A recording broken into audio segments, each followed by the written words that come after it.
Hey everyone, welcome to Three Crosses Farrier Company. We've got a super interesting case today. I'm super excited to show you the before and after of this horse. As you can see, he is lame at the moment. He is lame at a walk, so this is like I believe a grade 4 lameness. It's his left front hoof that he's having issues with. And the owner called me almost immediately when this happened. I get comments sometimes like, how could they let it happen like this? She noticed this probably around 10 in the morning. He started limping, and I was there by 3 or 4 in the afternoon. And again, you can see here he's limping. He's definitely uncomfortable. So what I'm going to do to start with is I'm going to clean out that foot, and I'm going to see if I can see something immediately obvious. Like I've done this before and like found a nail or found a rock wedged under the frog. And as you can see, I don't see anything initially. I also started by kind of just working my knife around a little bit. It was like every weekend since I saw you last. And then here, we're going to grab out our hoof testers and we're going to start testing. So hoof testers basically put pressure, controlled pressure in certain areas to see if we can isolate where the lameness is being caused. And you can see right there he had a little reaction there, nothing there, you know, and you go around the hoof wall, and now I'm going to check his frog, and there's a reaction. Boom, right there. So now I'm fairly certain at this point that it is an abscess. The trick is now we've got to figure out, is the abscess really high in the hoof, like is it up by the hairline?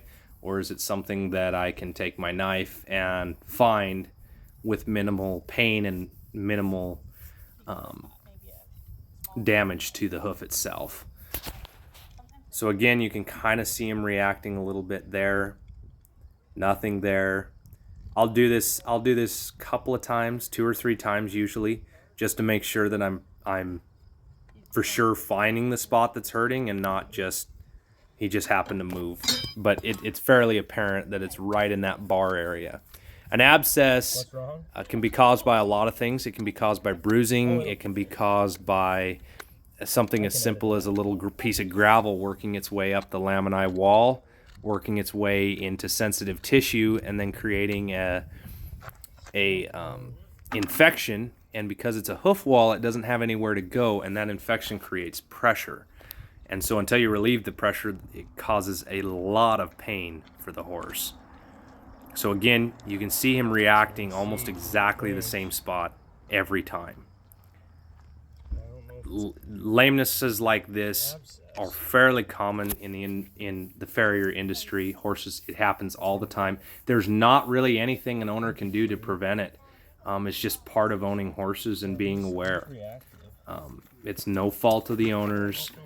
Can't stress that enough. I've had comments in other videos where abscesses were concerned and people were mad at the owners, and it's like there's nothing here that the owner could have done. This horse is very well taken care of. And right now I'm slowly uncovering a little bit more just to see if I can find a track.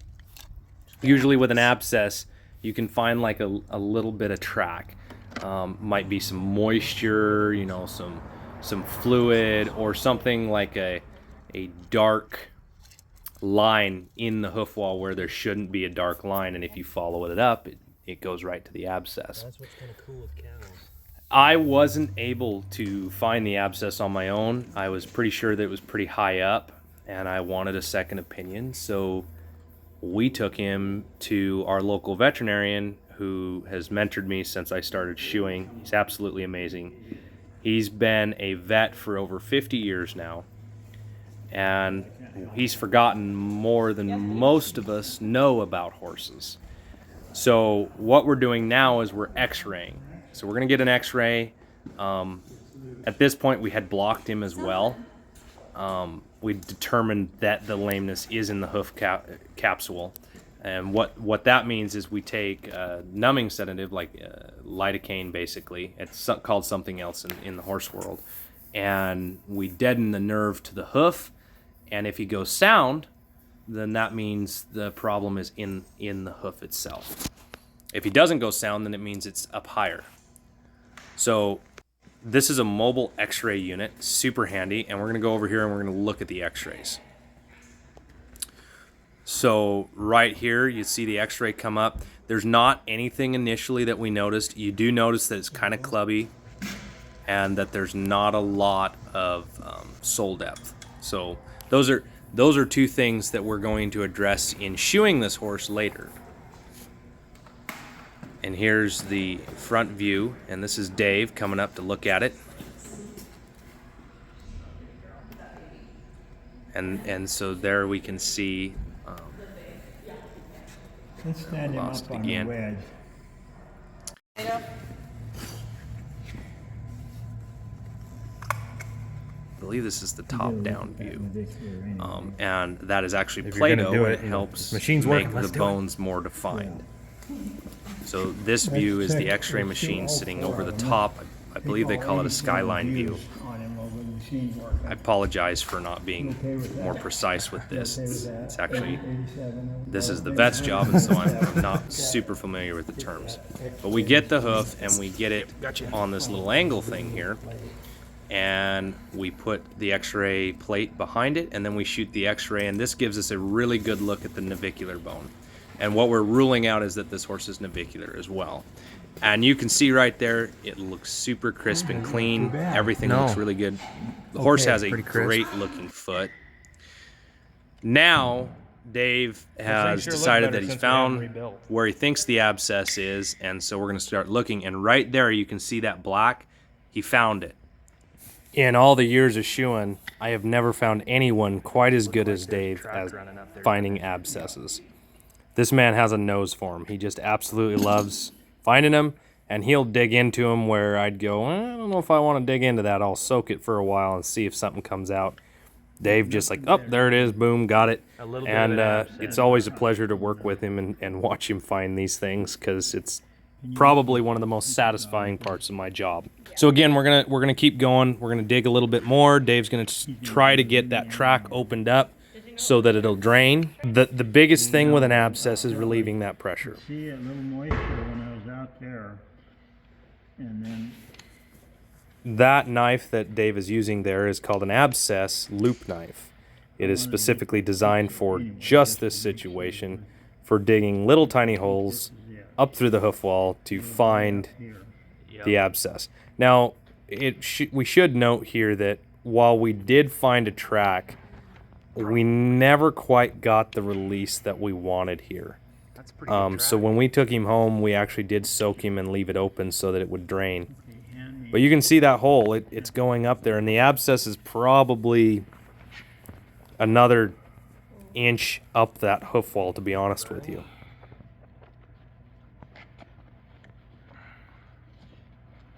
Abscesses in my job are the most satisfying thing I think I can do, is just finding them.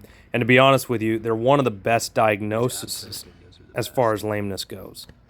Of all the problems that we have with horse hooves as farriers, going from, I mean, something extreme like a broken coffin bone to navicular and things like that, an abscess is just wonderful, because once we relieve the pressure, the horse is good to go. And he's back to work in 3 to 4 to 5 days, depending on how extreme it is. Now, in some cases, I have seen extreme cases where the abscess was so bad, it was months before the horse went back to The other work. day when I hoofed But tested, even I then, got it's nothing just a on that matter of corner. healing. Everything was It's up not under like that heel navicular, bone. which is And so I hate degenerative digging disease on the heel bone. that continually gets worse. So here you can see the track again.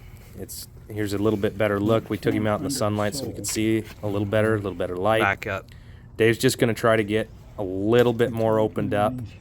That's the big thing with these abscesses, is you have to have So sore in a that big corner. enough track that they can drain. as far as it goes. Horse hoof is really interesting. So like if you drive a nail, like when we drive nails into the hoof wall, if I pull them out, the hoof wall will close back up, and you wouldn't know that a nail had been driven there within 15 to 20 minutes. So same thing applies with an abscess. We need a big enough track that it will drain. And you can kind of see he's a little sensitive. We're starting to get into some sensitive tissue. And you can see him jerking a little bit there. So we're getting close to where we want to quit with the knife and not continue to go up. We have a pretty good track going. It won't be long. You can see a little bit red right there where we've gotten into some sensitive tissue, and we're pretty much right on the edge of where it's time to say, we've gone about as far as we can go with this abscess. Can't really see what you're doing, but I think it's, see this tissue right here.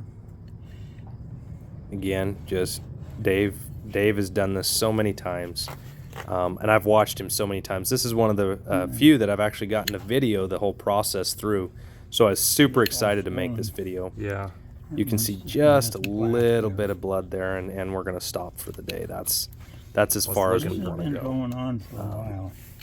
We could go maybe a little more, This but may go on that's about as far as down we want here, to go. too. Blood is one of those things. It's I actually think a that's cleansing all agent right as well. right now, yeah.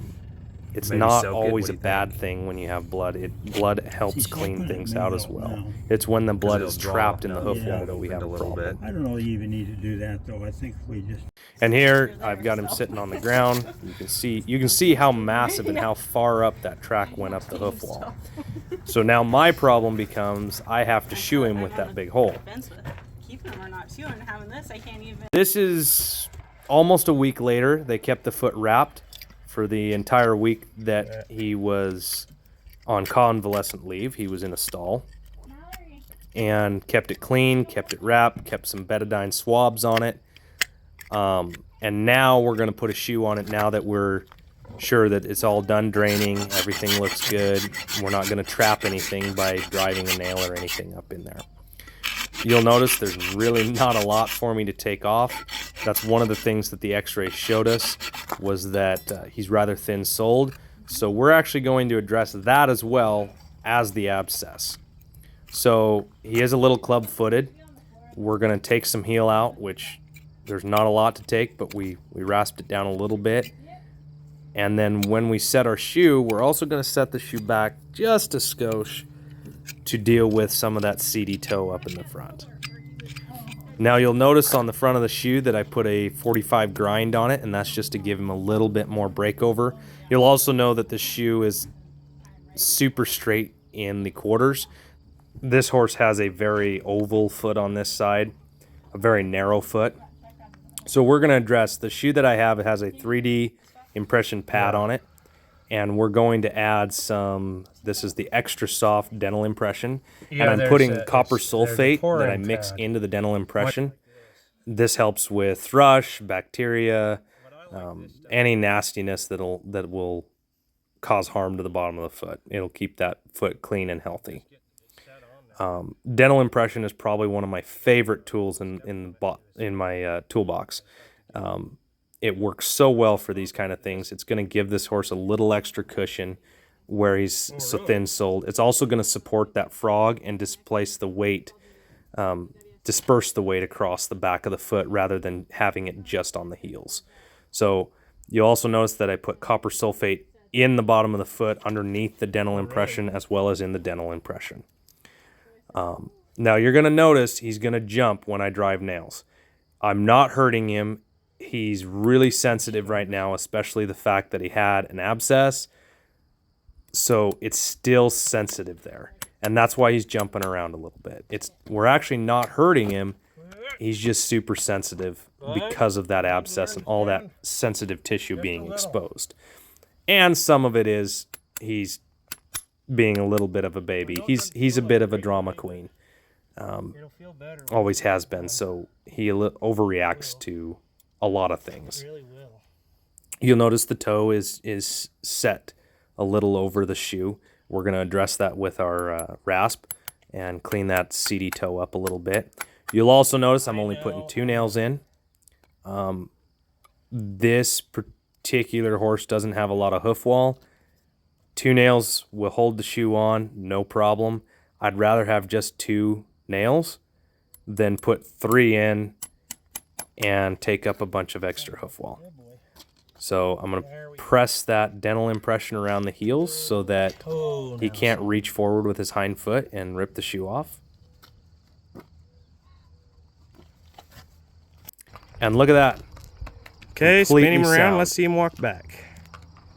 The favorite part of my job is being able to take a horse from being in pain, being hurt, to Completely different happy, horse today, healthy, Yeah. and ready to go back and do what he does best. And then which just is walking by. right around the arena. You can see the difference from the start of the video to now. And that'll about do it. Hope you enjoyed the video. Beautiful.